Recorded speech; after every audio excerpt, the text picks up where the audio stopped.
आसमान से दुश्मन पर होगा तगड़ा वार, सेना को मिलेंगे 156 लड़ाकू हेलीकॉप्टर।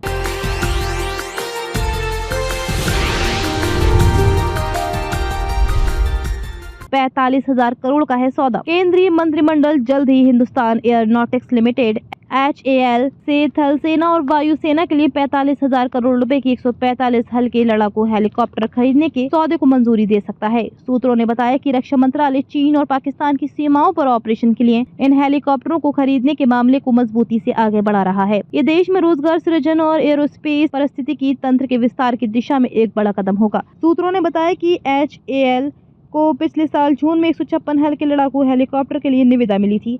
विचार विमर्श के बाद ये परियोजना अब अंतिम मंजूरी के लिए तैयार है। 156 हेलीकॉप्टरों में से 90 थल सेना के लिए होंगे, जबकि 66 भारतीय वायुसेना के लिए होंगे। इस संयुक्त खरीद के लिए भारतीय वायुसेना प्रमुख एजेंसी है। हल्के लड़ाकू हेलीकॉप्टर को पिर्चन के नाम से भी जाना जाता है। ये दुनिया का एकमात्र अटैक हेलीकॉप्टर है जो 5000 मीटर 16,400 फीट की ऊंचाई पर उतर सकता है और उड़ान भर सकता है। इसकी यही खासियत इसे सियाचिन ग्लेशियर और पूर्वी लद्दाख के अधिक ऊंचाई वाले क्षेत्रों में संचालन के लिए आदर्श बनाता है। पिर्चन हवा से जमीन और हवा से हवा में मार करने वाले मिसाइलों को दागने में भी सक्षम है और दुश्मन के हवाई रक्षा अभियानों को नष्ट कर सकता है।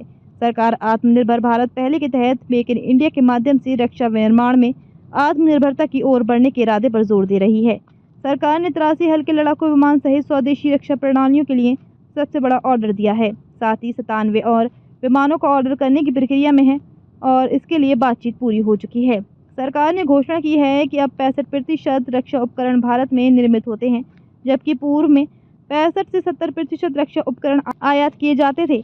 ये भारत की आत्मनिर्भरता को दर्शाता है। मेक इन इंडिया पहल के बाद से भारत का रक्षा उत्पादन बहुत तेज गति से बढ़ा है। 2023-24 में ये 1.27 लाख करोड़ रुपए के रिकॉर्ड स्तर पर पहुंच गया है। रक्षा मंत्रालय द्वारा मंगलवार को साझा की गई फैक्ट शीट में बताया गया है भारत के विविध निर्यात पोर्टफोलियो में bullet proof jacket, Dornier DO-228 aircraft, Chetak helicopter, fast interceptor, boats और हल्के टारपीडो शामिल हैं।